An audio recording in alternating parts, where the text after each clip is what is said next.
के शिखर से एक केबल टावर के शिखर का उन्नयन कोण 60 अंश। देखिए ये केबल टावर है, टावर ऊंचा होगा और भवन नीचा, तो केबल टावर के इसके शिखर से इसके शिखर का, केबल टावर के शिखर का उन्नयन कोण कितना है 60 अंश। देखिए ये केबल टावर है, अगर ये 7 है तो फिर ये भी 7 होगा। ऊपर वाला हमने कितना मान लिया h, तो टोटल कितना हो जाएगा 7 प्लस h। लेकिन और पढ़िए, उन्नयन कोण 60 अंश और इसके पाद का अवनमन कोण 45 अंश। पाद, केबल टावर की ही बात हो रही, इसी मकान के शिखर से इसके शिखर का 60 है और इसके शिखर से ही पाद का अवनमन कोण, मतलब अब इसके शिखर से हम नीचे को देख रहे हैं, ऐसे जब नीचे देखेंगे तो नीचे जब देखेंगे तो बनेगा अवनमन कोण। क्या बनेगा? Angle of depression. ये 45 है तो ये भी 45, एकांतर कोण होता है, तो ये बन गया। अब हमें टावर की ऊंचाई चाहिए। अब टावर की ऊंचाई का मतलब क्या हो गया, ये 7 है, ये 4 निकला है, 7 में h जोड़ देंगे, टावर की ऊंचाई आ जाएगी। तो 2 त्रिभुज हैं, दोनों को हमें लेना। इंग्लिश में एक बार देखते हैं समझ में आया कि नहीं इनके। 12 number, from the top of the 7 metre high building. ये 7 मीटर हाई बिल्डिंग है, इसके टॉप से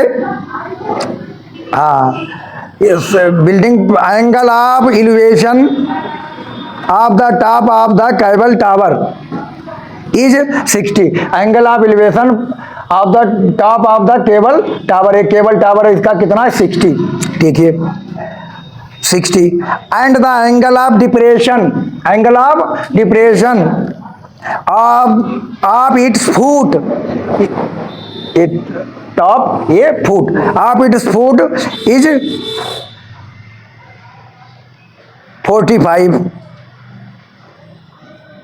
45। Determine the height of tower. हमें डिटरमाइन करना है हाइट ऑफ टावर। बहुत आसान सवाल है, केवल वही दोनों समकोण त्रिभुज लेने हैं। कौन से देखिए, वो समकोण त्रिभुज हमें लेना है दोनों। कौन हम इसको रफ कर देते हैं अभी। इसको तो हम लिख लिया होगा आप लोगों ने, तुमने लिख लिया इसको? हाँ, नहीं अगर लिखा है तो किसी दूसरे कॉपी ले लो और उससे लिख लो।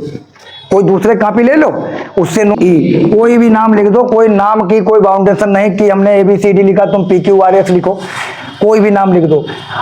और जिनको दिखाई नहीं दे रहा है पीछे से खड़े के इधर उधर साइड से देख लें। सवाल देखना जरूरी है, समझ गए? इधर उधर साइड से देख लीजिए। समकोण त्रिभुज ABC में, और जब इसमें ना देखें तो ऑनलाइन देख लो, घर पर नोट कर लो। तो समकोण त्रिभुज ABC में tan क्या लिखें? ABC कहाँ है? tan 60। बताओ कितना लिखे? अरे लंब बटे आधार। लंब बटे आधार का मतलब अंग्रेजी वाले यहाँ पर क्या लिखेंगे? P/B। यस, तो tan 60 का मतलब होता है √3। लंब इस ABC में लंब कितना है? H। आधार अगर इसको x माना है तो ये भी कितना होगा? पूरा x, क्योंकि ये देखिए समांतर भुजा पैरेलल लाइंस है। ये जैसे ये समांतर है, पैरेलल है, इसी प्रकार ये पैरेलल है। तो h बटा x लिखेंगे। तो h बटा x हमने लिख दिया, h बटा x। तो h बटा x हमने ले लिया है।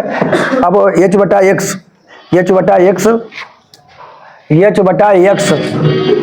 तो हमने लिख लिया। अब यहाँ पर हम क्या लिखेंगे? h बराबर √3x। ये समीकरण नंबर में 1 बना देते हैं। ये हम समीकरण नंबर क्या बनाएंगे? ये। अब हमें दूसरा त्रिभुज लेना है। कौन सा दूसरा समकोण त्रिभुज? ये देखिए, ये 90 है, तो ये ADE। अब इसी में सब कुछ आप बताएंगे। समकोण त्रिभुज ADE में, अब ADE में अब हमने लिखना आपको सिखा दिया। ADE, हिंदी पढ़ो, हिंदी, अंग्रेजी बाद में पढ़िए। ADE में तो कितना हम लिखेंगे? tan 45। ADE में tan 45 कितना कोण है? tan 45। लंब बटे आधार। चलो बताओ, इस त्रिभुज में लंब कितना है, आधार कितना, बताइए। ADE में लंब कितना है, आधार कितना है? इसमें लंब ना है मालूम। हाँ लंब इसमें कितना, ये 90 अंश का कोण, इसके सामने की भुजा कर्ण, ये आधार है, ये लंब है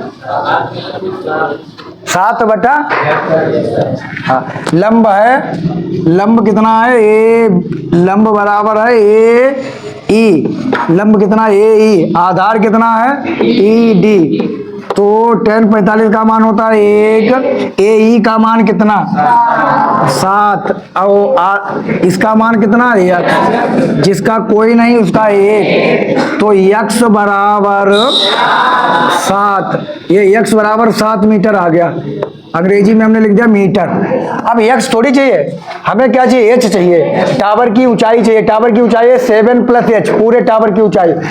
तो हमें यहाँ से h हम निकाल लें, x का मान समीकरण 1 में रखने पर, x का मान समीकरण 1 में रखने पर, तो x का मान हम समीकरण 1 में रखेंगे, तो पुटिंग